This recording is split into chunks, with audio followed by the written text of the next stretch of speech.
오늘은 방금 읽은 말씀을 통하여서 균형 잡힌 인생이라는 제목으로 말씀을 나누겠습니다. 여러분 여행 좋아하세요? 여행? 주로 여행 어디로 가세요?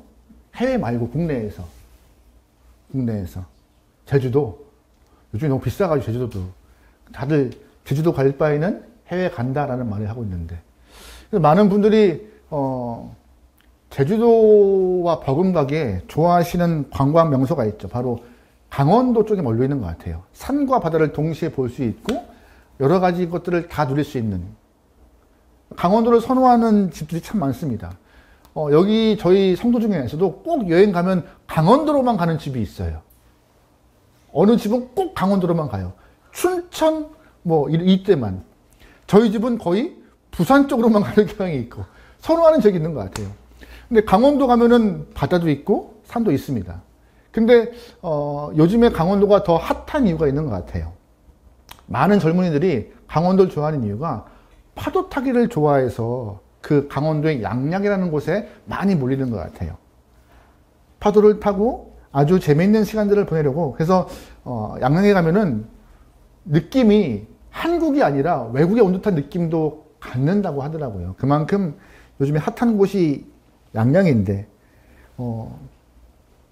여러분 아무리 파도 타기를 좋아하고 양양이 핫해도 파도 타기를 즐기려면 꼭 체크를 해야 됩니다. 뭐 체크해야 되는지 아세요? 파도가 있는지 없는지, 높은지 낮은지, 가능한지를 체크해야 파도 타기가 가능한 것이죠. 아무리 파도 타기를 좋아해도 파도가 밀려오는 것을 기다려야 하는 것이고, 적당한 파도를 봐야 놀 수 있습니다. 그런데 더 안타까운 것이 있습니다. 아무리 놀고 싶어도 파도를 우리가 만들지 못해요. 그날따라 파도가 잔잔하면은요, 그냥 보드 위에서 손만 저고 와야 돼요. 그러는 적당한 파도와 적당히 밀려오는 그런 것들을 기다려야 재밌게 놀 수 있습니다. 이 파도가 곰곰이 떠올려 보면은요, 하나님의 축복과도 거의 흡사한 것 같아요. 우리가 축복을 만들어요? 못 만들어요.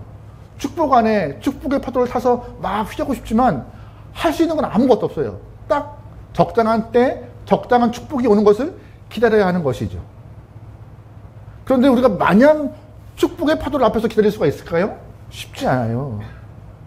축복을 원하는데 축복이 언제 올지도 모르겠고, 어떻게 축복을 준비했는지도 모르겠고, 어떻게 주님이 허락하시는 그 은혜 가운데 내가 탑승하여서 잘 살아갈 것인가, 그게 관건인데, 우리 신앙인들의 숙제가 바로 축복의 파도를 타는 것입니다. 여러분 질문 드려보죠. 파도 타기 할 때 가장 중요한 것은 뭘까요? 가장 중요한 것. 재밌게 타려고 할 때, 파도 타기 할 때 재밌게 타기 위해서 꼭 필요한 것은 어떤 건지 아세요? 우리의 삶의 균형 감각이에요. 아무리 위에서 파도를 멋지게 타고 싶어도 금방 넘어지는 순간 파도를 타러 갔다가 파도에 파묻혀서 물만 잔뜩 먹고 오는 것도 많습니다. 그래서 오히려 잘 타려면은 파도를 잘 탈 수 있는 균형을 잘 잡아야 돼요. 저같이 물을 조금 선호하지 않거나 바다에 가서도 좀 겁을 내는 사람들은 그냥 튜브에 있으면 돼요. 튜브 딱 끼고 있으면 그냥 둥둥둥 뜨면 되는데, 그걸 꼭 한번 타보겠다고 서는 순간 넘어집니다. 안 넘어지려면 잘 서야 돼요. 마찬가지입니다. 축복의 파도를 잘 타려면은 우리도 안 넘어져야 돼요. 잘 서 있어야지만이 축복의 파도를 잘 타고 쭉쭉 나갈 수 있는 것입니다. 그래서 신앙의 균형도 필요해요. 오늘 본문에 등장하는 요셉이 그 신앙의 균형을 멋지게 잡은 사람입니다. 오늘 요셉의 그 균형 잡힌 신앙을, 그 믿음을, 그의 삶을 좀 보려고 합니다. 요셉이 어떻게 균형이 잡힌 삶을 살았는가, 오늘 그걸 좀 보죠. 첫 번째, 요셉은요, 지성과 영성과 감성이 알맞게 균형 잡힌 영혼이었습니다. 이 삼박자가 딱 떨어져서 축복의 파도를 잘 탔던 영혼이에요. 여러분 아시겠지만 우리가 계속 몇 주 동안 요셉을 보았습니다. 요셉의 지혜는 다 아실 것이에요. 요셉은 본인이 총리가 된 이후에 7년 동안의 애굽의 흉년을 잘 관리하여서 애굽 땅의 곡식이 마르지 않도록 했습니다. 첫 번째가 어떤 거였어요? 각 지역마다 창고를 지어서 관리했어요. 오히려 중앙 집권적으로 큰 창고를 지어서 중앙에서 분배하면 좋을 텐데 그렇게 하지 않았습니다. 왜냐? 빠른 시간 내 지역에 공급하기 위해서, 곡식을 분배하기 위해서 지역마다 창고를 짓고 지역에서 알맞게 관리하도록 했습니다. 놀라운 지혜였죠. 그 7년의 흉년을 어떻게 보낼까? 아주 알맞은 지혜를 갖고 풀어갔습니다. 그뿐인가요? 그 당시에는 현대와 같이 창고만 있는 것이지 거기에 보관 기술이 특별하게 있었을까요? 근데 7년 동안 곡물을 보관해요. 여러분, 냉장고가 우리는 참 득을 많이 주고 있습니다. 근데 요즘에 우리가 냉장고 파먹기라는 게 있더라고요. 파먹기. 뭔지 아시죠? 그 장을 보고 와서 자꾸 냉장고를 이렇게 채워놔요. 그러면 앞에 있는 음식이 뒤로 밀려요. 또 장 보고 와서 냉장고에 보관해요. 그러면 또 밀려요. 그러면 저 뒤에 있는 음식은 결국 유통기한 지나 한 1년 지난 것도 나오기도 하더라고요. 1년만 지날까요? 어떤 분들은 냉장고 만능이라서 괜찮아 먹어도 돼 하지만 여러분 조심하십시오. 큰일 납니다. 근데 그 당시 냉장고 없었습니다. 창고만 지어놨지. 근데 성경엔 안 등장하지만 7년 동안 곡식을 잘 보관하고 관리할 기술도 요셉이 알려줬던 것 같아요. 창고만 짓지 않고. 이 모든 것은 다 그가 갖고 있던 지혜를 통해서 이 일들이 감당했습니다. 그의 지성은 굉장히 좋은 영혼이었던 것 같아요. 하나님이 주셨던 그 은혜와 지혜를 잘 결합하여서 그 애굽 땅에 마름이 없음을 준비해 놓았던 그 요셉의 지성이 우리에게도 필요한 것이 아닌가. 그뿐인가요? 요셉은 감정 또한 순수한 영혼이었어요. 잘 표현하였고 따뜻한 가슴의 소유자였습니다. 우리 말씀 1절과 2절 보겠습니다. 시작. 요셉이 시종하는 자들 앞에서 소리질러 모든 사람을 자기에게서 물러가라 하고 형제들에게 자기를 알리니 그때 그와 함께 한 다른 사람이 없었더라. 요셉이 큰 소리로 우니 애굽 사람에게 들리니 하루에 공중에 들리더라. 아멘. 요셉은 오늘 본문에서 형들과 22년 만에 조우합니다. 아니 한 번 조우했지만 한 번 더 형들의 모습을 확인하고 자기를 드러내기 직전에 형들을 보면서 감동을 해요. 형제가 살아있음에 또한 내가 그들 앞에 서 있음에 너무나 기쁜 나머지 또 좋은 나머지 여러 감정이 섞여서 울음을 표현하죠. 근데 어떻게 표현하냐면은 바로 공중에 들릴 만큼 큰 소리로 울어대요. 이런 거 보면은 이 복합적인 감정을 잘 표현했던 요셉이 건강한 감정의 소유자가 아닌가 생각을 할 때가 있습니다. 여러분, 사람이 기쁠 때 울면, 울어야 할 때 웃으면 우리가 건강하다고 말할까요? 정신 나갔다고 말합니다. 기쁠 때는 웃어야 하고 슬플 때 울어야 하는 것이죠. 분명한 의사의 표시, 감정의 표시는요, 강건한 사람들의 모습인데 성숙한 사람은 하나님이 허락하신 감정을 잘 표현하는 사람이에요. 또 알맞게 드러나는 것이고 알맞게 다스리는 사람이 감정을 잘 다스리는 사람입니다. 요셉은 오늘 본문에서 본인의 감정을 잘 표현하고 잘 드러냅니다. 그냥 이게 나이 먹어서 우는 울음이 아니에요. 요즘에 제가 가끔씩 말하지만 제가 눈물이 많아졌어요. 훌쩍거리게 되어 있고 안 사람이 놀려요. 같이 있다가 또 울어. 울음 포인트가 아닌데 울어요. 저만 그럴까요?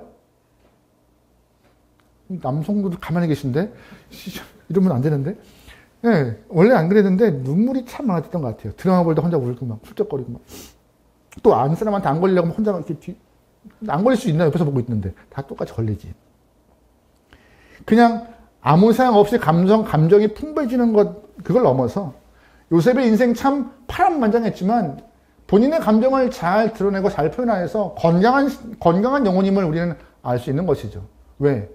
복수로 그의 삶을 다 드러내지 않고 먼저 본인의 이 아픈 과거와 지금 기쁨을 울음으로 다 드러내서 상대방에게 피해 주지 않고 나의 마음을 다 드러낼 수 있는 그런 건강한 모습. 그것 또한 감정적으로 충분히 건강한 삶이라고 볼 수 있는 것 같아요. 세 번째로 요셉은 영성이 참 좋은 사람인 것 같아요. 영성. 여러분 영성이 뭐예요? 앞에는 지성도 중요하고 감성도 중요합니다. 근데 성도로서 이 영성이 참 중요한 것인데 영성이 뭐예요? 신앙가들이 영성을 많이 언급하는데 좀 쉽게 말하면 영성은요. 하나님과의 관계가 영성인 것입니다. 성경을 보면 하나님이 사람을 하나님의 형상으로 만들었다 해요. 그리고 생기를 허락하셔서 생명이 됐답니다. 그럼 사람은 누구와 관계할 때 건강한 거예요? 하나님과 관계할 때 건강한 것입니다. 하나님 안에서 주님과 관계를 맺을 때 온전하고 강건한 영혼 되는 것이에요. 왜? 주님이 허락하신 생명으로 인하여서 생명의 연장을 허락받았으니 생명 허락한 자와 관계 맺는 것이 더 건강한 것이죠. 요셉이 다른 것보다 특별하게 하나님과의 관계를 잘 맺고 있던 영혼이었습니다. 언제나 같은 모습으로. 종회에 있을 때나 감옥에 있을 때나 총리에 있을 때나 항상 한결같이 주와 함께하는 모습으로 꾸준히 살아가서 영성이 건강한 영혼이었어요. 지성이든 감성이든 영성이든 이 모든 것들이 균형이 잡혀가지고 딱 서 있는 것이죠. 여러분, 우리가 영성 좋은 사람들이라 할 때, 신앙 좋다 할 때, 기도원에만 처박혀서 365일 사는 사람들 건강하다 할까요? 불러불러 외치면서 365일 산기도 가는 사람들이 건강할까요?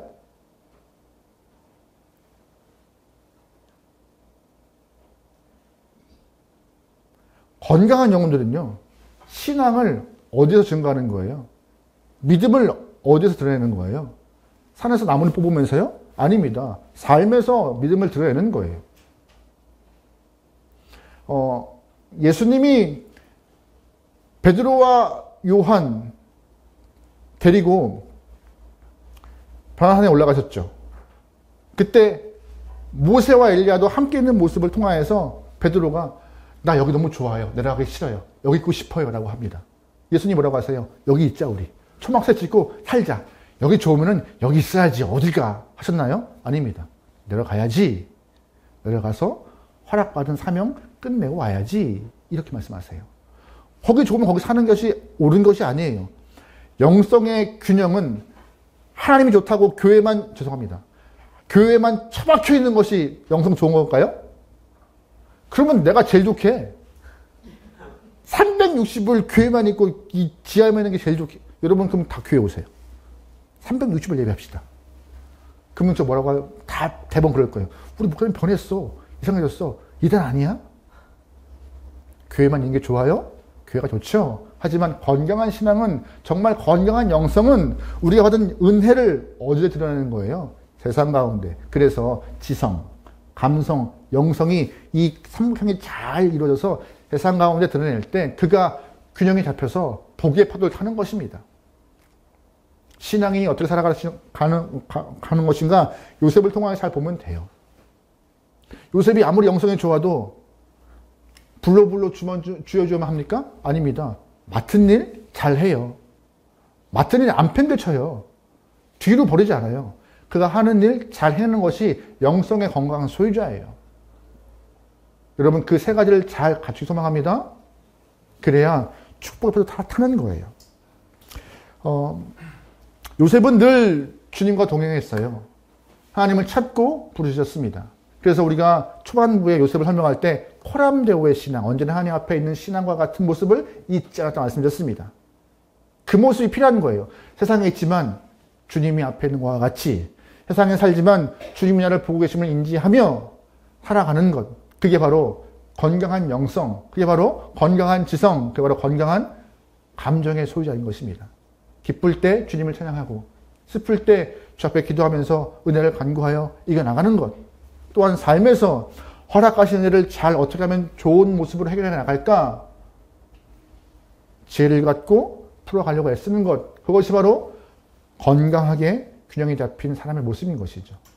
여기 계신 모든 분들이 건강한 신앙, 건강한 영성, 건강한 감성을 갖고 주 앞에 축복을 받는 귀한 영혼 되면 좋겠습니다. 할렐루야. 아멘. 또 하나, 두 번째로 요셉이 균형 잡힌 인생을 살아가는 방법은 어디서 확인할 수 있느냐? 바로 요셉의 인생관을 통하여 볼 수 있어요. 요셉의 인생관. 그 인생관이 조금 우리와는 다른 것 같아요. 모든 해석이 하나님의 손길과 하나님의 계획과 하나님의 인도하심이라고 그는 말하고 있습니다. 이게 좀 어려운 표현이지만 하나님의 섭리라고 말할 수 있는 것이에요. 섭리요. 요셉은 운명론자와 같이 비평론자와 같이 본인의 인생을 평가하지 않습니다. 내 인생 참 아무것도 아니네. 별거 아니네.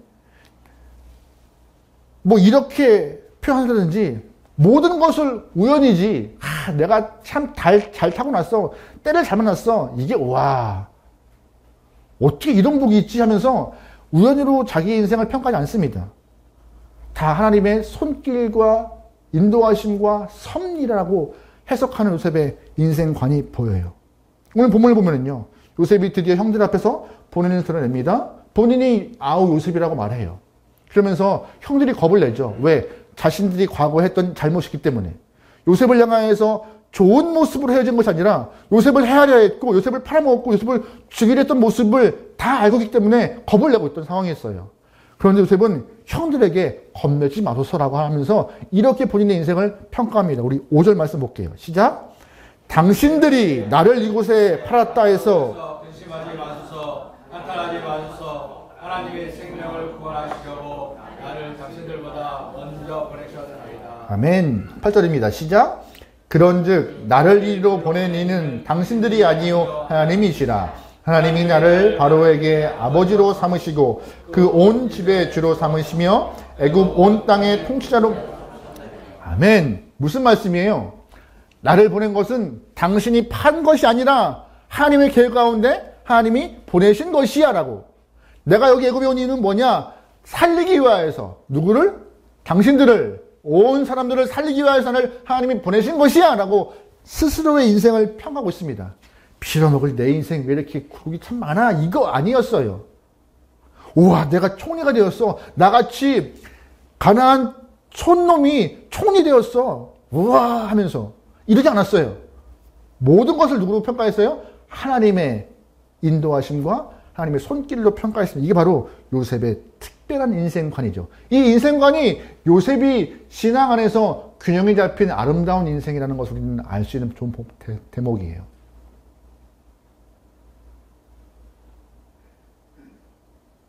여러분, 하나님의 섭리라는 말이 교회에서 쓴 용어지만 이 용어가 어떤 뜻인지 아세요? 좀 어려운 말이지만 설명해 드릴게요. 섭리가 무엇이냐? 하나님의 통치, 하나님의 간섭, 하나님의 계획을 말하고 있는 것이에요. 통치와 간섭과 계획. 그래서 우리가 종교개혁자 칼빈은 본인의 책 기독교 강요에서 이렇게 표현하고 있습니다. 섭리란 하나님께서 당신이 창조하신 모든 것을 팔짱을 끼고 구경만 하고 계신 것이 아니라 역사 속에 일어나는 모든 일들을 구체적으로 간섭하시고 통치하시고 심판하시는 것을 의미하는 것이다. 하나님이 간섭하시고 통치하시고 심판하시는 것. 그게 바로 뭐라고요? 섭리라고요. 요셉은 그걸 믿었던 것이에요. 하나님의 섭리, 통치, 간섭, 그리고 그 간섭에 들어오지 않은 들어온 자를 향하여서 가부를 묻는 심판의 모습을요. 모든 것들이 하나님의 섭리라고 말하고 있던 것이죠. 요셉은 자신의 인생이, 내 삶의 모습이 하나님의 계획 가운데 있었어? 하나님이 이끌어가 주셨어라고 고백하는 것이 오늘 본문에 등장하는데 이 고백이 우리에게 필요한 인생관입니다. 인생관이에요. 형들 겁먹지 마세요. 형들이 날 죽이려 했고 내 옷을 찢었고 나를 구덩이에 던졌고 나를 애굽에 팔았지만 형들 원망하지 않습니다. 왜냐? 하나님이 나를 먼저 여기 보내셨기 때문에. 당신들이 날 팔아서 이곳에 온 것이 아니라 내가 운이 좋아서 이 애굽의 총리까지 올라온 것이 아니라 하나님의 계획 가운데 나는 이곳으로 왔고 총리까지 올라갔습니다. 하나님의 계획과 선하심이 이곳까지 인도하셨습니다. 겁먹지 마세요라고 오늘 본문에 말하고 있는 것이죠. 여러분께 질문 드려볼게요. 여러분 인생은 누구의 손에 있죠? 여러분이 계획한 대로 다 인생이 흘러가시나요? 계획한 대로 흘러갔다면 저 여기 없습니다. 저는 목회 안 했을 거예요. 주여. 딴 거 했겠죠. 여러분 계획도 다 흘러가세요? 여러분 어렸을 때 꿈이 뭐였어요? 대통령? 과학자? 운동선수? K-팝? 요즘에는 꿈처럼 다 K-팝 가수라고 하던데 내 꿈대로 흘러가요? 꿈대로 흘러가지 않는 것이 인생입니다. 계획대로 흘러가요? 계획대로 되긴 뭐가 돼요? 항상 플랜 B, 플랜 C를 해와도 다 비켜가는 게 인생인 것 같아요. 근데 살아가져요. 근데 지금 이 모습으로 돼 있어요. 여러분 우리가 망했나요? 안 망했습니다. 다 계획이 흘러가고 다 뭉개져도 살아가고 있어요. 그 이유가 뭐예요? 하나님의 계획대로 우리가 흘러가는 거예요. 내 계획과는 어긋나고 안 맞다 할지라도 망해버리는 것이 아니라 그래도 살아가게 허락하시는 것이 하나님의 계획 가운데 있기 때문에 지금 이렇게 있는 것입니다. 오히려 하나님의 계획에 순종하며 하나님의 뜻을 묻고 그 길에 내 몸을, 내 인생을 맡겨버리는 것이 더 건강한 것이죠. 왜? 그게 파도를 타는 것이니까. 하나님의 인도하심에 어떻게 내가 갈 것인가 묻고 또 묻는 것이 건강한 신앙인이죠. 파도를 역행하는 것, 물먹는 길입니다. 빠지는 길입니다. 파도가 밀려오면 잘 타서 넘어가야죠. 여름 되면은 항상 TV나 멋지게 파도 타는 걸 보게 돼요. 생각을 보게 돼요. 아, 타고 싶어요. 가끔씩은 그 아빠들이 아이들을 목마 태우는 것도 나오더라고요. 혼자가 아니라 아이들을 목마 태우고 앞에 태우면서 같이 파도 타더라고요. 이렇게. 그러면서 파도 타는 거를 가르쳐요. 어떻게 균형을 잡는지. 또한 어느 서핑을 하시는 분은 개를 태우기도 해요. 참 부러워요. 내가 타고 싶은데. 여러분, 축복의 파도를 잘 타기 위해서 여러분이 균형을 잘 잡으십시오. 그리고 그 파도의 타는 요령을 여러분들이 여러분의 자녀들에게, 주변 사람에게 보여주시고 같이 탑승하여서 이렇게 타는 거야. 요셉은 그걸 보여주고 있어요. 어떻게? 인생관을 통하여서. 우리의 인생은 계획대로 흘러가는 것이 아니라 내 뜻대로 흘러가는 것이 아니라 그냥 하나님의 손길과 섭리 가운데 맡겨져 그 파도를 타는 것이 가장 지혜로운 것입니다라고 그 인생에서 보여주고 있잖아요. 우린 짐작해 봅니다.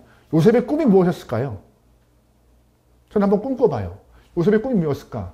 말씀을 준비하면서 정말 요셉이 어렸을 때 꿈이 무엇이었을까? 애굽의 총리였을까요? 가나안 촌놈이? 가나안에 살고 있는 사람이 꿈이 그거였을까요? 아니었을 것 같아요. 저는. 충분히 아버지 사랑받고 있었고 채색옷 입고 있었고 자기는 누릴 만큼 누리고 있었습니다. 그럼 뭐였을까요? 그냥 편하게 잘 사는 거고 농사 짓고 양치면서 살아가는 것이 요셉의 꿈 아니었을까요? 근데 꿈대로 흘러가요? 안 흘러갑니다. 중간에 어려움이 있었지만 잘 타고 넘어가잖아요. 앞에 있던 지성, 감성, 영성 잘 무장하여서 인생을 잘 타고 넘어가잖아요. 그 인생관을 보시면 잘 타고 흘러가잖아요. 어디까지 가요? 초내까지 흘러가잖아요.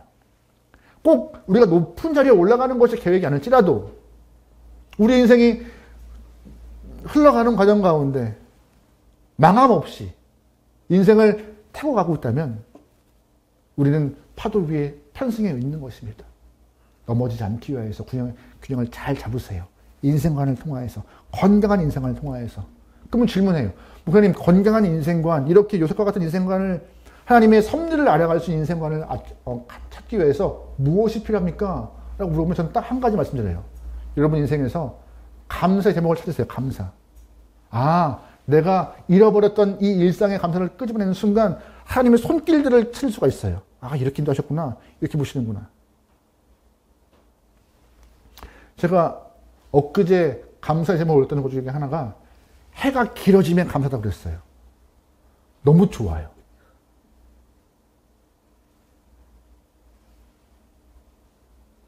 제가 보통 7시 전쯤에, 7시 정도, 한 7시 전에 출발하는 것 같아요. 깜깜했어요. 뭐 하는 건가 할 만큼. 근데 지금은 해가 떠서 너무 좋아요. 그리고 퇴근을 하면은요, 해가 져 있었는데 지금 해가 떠 있어요. 해가 길어지면 좋은 것 같아요. 왜? 오래 사는 것 같아. 오래 사는 거 너무 좋아요. 그리고 해가 오래 떠 있으면 밝음이 좋은 것 같아요. 저는 밝음이. 저희 집은 어둡지 않습니다. 항상 밝아야 돼요. 어둠이 싫어요, 저는. 저는 그래서 해가 있으면 좋아요. 그 과정에서 하나님이 이 자연 만물을 이렇게 운행하시는구나. 그냥 해가 또 길어졌네가 아니라 내 인생에도 이렇게 해가 뜰 날이 있겠지라고 하면서 분명히 떠 있지만 더 큰 해를 기다리면서 여러분의 인생에도 작은 거 하나하나 감사 제목을 끄집어내서 여러분의 삶을 인도하시는 주님의 그 손길을 경험하며 요셉과 같은 인생관으로 무장하시길 소망합니다. 그래야 건강한 인생관을 갖고 파도를 탈 수 있습니다. 세 번째, 요셉이 균형이 잘 잡힌 인생임을 우리가 알 수 있는 것은 무엇이냐? 오늘 마지막으로 그의 인생 가운데 용서로서 마무리를 해요. 뭘 마무리해요? 용서요.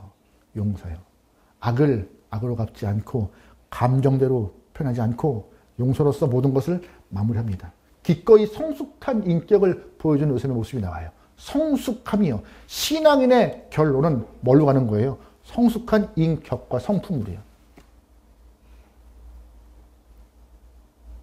우리가 42장 설교한 이후 43, 44장을 뚝 뛰어넘어서 오늘 45장을 보았습니다.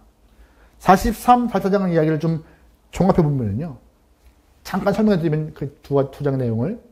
이제 42장에서 한 번 요셉과 조우했지만 요셉을 못 알아본 형들은 곡식을 얻어서 집으로 돌아가요. 그런데 집으로 돌아가는 과정 가운데 10명의 형제들이 다 간 것이 아니라 한 명은 남았어요. 누구? 시몬은 감옥에 갇혀 있고 다음에 올 때 요셉이 누굴 데려오라 하냐면은 집에 있는 동생 베냐민 데려와라고 한 거예요. 근데 시간이 흘러서 처음에 42장에서 갖고 왔던 재물을, 곡식을 다 먹었어요. 이제 없어요. 다시 가야 돼요. 근데 가야 되는데 베냐민을 데리고 가야 되는 것이에요. 아버지 야곱은 허락이 안 돼요. 나는 아들 요셉을 잃어버렸는데 베냐민까지 잃어버리고 싶지 않아. 허락하지 않아요. 근데 어떻게 해요? 안 가면 양식을 못 가는데. 총리가 한 번 더 오려면은 동생 데려오라 하는데, 한 형제임을 증명하라 하는데, 설득해서 베냐민 데리고 갔죠. 또한 데리고 가야 감옥에 있는 시몬도 데리고 올 수 있기 때문에 형제가 갑니다. 가가지고 요셉 앞에 가서 동생을 소개하고 곡식을 얻는 장면을 본문의 이야기예요. 그래서 본인이 형들 앞에서 감정을 다 드러내요. 베냐민도 보고 형들을 보면서. 왜? 온 형제가 다 이 애굽 땅에 있으니. 또 자기 친동생이라 하죠. 한 엄마 밑에서 낳았던 베냐민을 22년 만에 보았으니 얼마나 기쁘겠어요. 그때 이게 참 코올리는 아이였을 텐데 지금은 다 큰 성인이 되어서 자기 앞에 서 있는 베냐민이 얼마나 감격스러웠겠어요. 요셉은 울어요. 엉엉 울기 시작해요. 그러면서 자기가 형들이 팔았던 요셉임을 증명합니다. 나 형들이 팔던 요셉이에요. 겁먹지 마세요. 형들이 나 판 거 나 원망하지 않아요 하면서. 그러면서 같이 식사하는데 순번으로 쭉 테이블을 만들어 놓고 같이 먹습니다. 너무나 즐거운 시간이었어요. 그리고 곡식 얻어서 갑니다. 가요. 가는데 요셉이 꾀를 냈던 것이에요. 베냐민의 자루에 뭘 넣느냐면은 은잔을 숨겨놓았어요. 요셉의 집에 있는 잔을 숨겨놓고 베냐민이 훔쳐간 것과 같이 계략을 꾸민 거예요. 형들은 그걸 모르죠. 모든 곡식 포대를 갖고 집에 가다가 애굽의 군사가 잡아요. 잡아서 지금 요셉의 집에 있는 은잔이 사라져버렸다. 너희들이 같이 식사해야 밥 먹었는데 그 도둑이 누군지 찾아야 한다. 너희들이 용의자이다. 근데 자루를 다 까니까는 누구의 자루에서 은잔이 나와요? 동생이었던 베냐민에서. 난리가 난 거죠. 그때 다 형제가 다 지금 요셉 앞에 앉아 있는데 유다라는 형이 요셉에게 본인이 대신 벌을 받겠다 합니다. 우리가 베냐민 데려올 때 아버지한테 다시금 형제 잃어버린 일 없게 하겠다라고 약속을 해서 데려왔기 때문에 내가 대신 감옥에 들어갈게요. 베냐민 보내주세요. 그 얘기에 감동한 거예요, 요셉이. 왜냐하면 이 유다가 창세기 전반부에서 본인을 죽이려고 했던 인물이었기 때문에 이제는 그 모습을 다 회개하고 동생을 살리려는 유다의 모습으로 바뀐 것이죠. 저 형 20년에 날 죽이려 했는데 지금은 동생을 살리려고 저렇게 바뀌었구나. 사람이 변하는구나. 그 모습에 한 번 더 감동하여서 다 용서하고 풀어줍니다.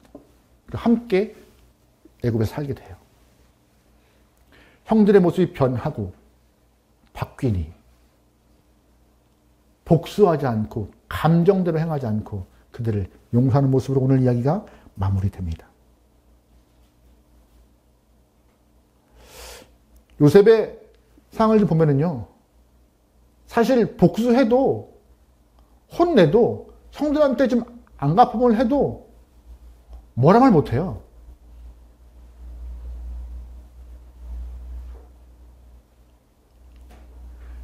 형제들끼리 살다가 엄마 아빠한테 형의 잘못을 살짝만 고자질? 꼰질러도 나중에 형이 너 두고 봐.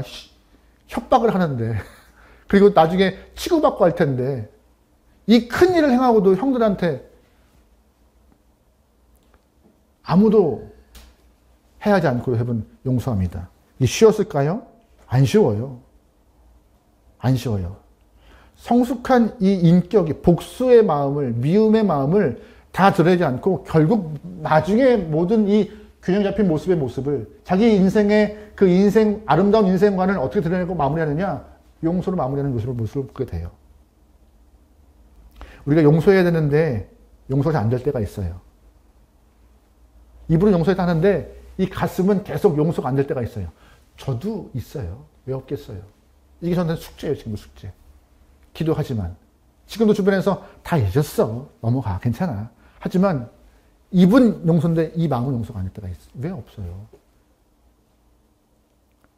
말씀을 준비하면서 뜨끔뜨끔 거릴 때가 있죠. 왜?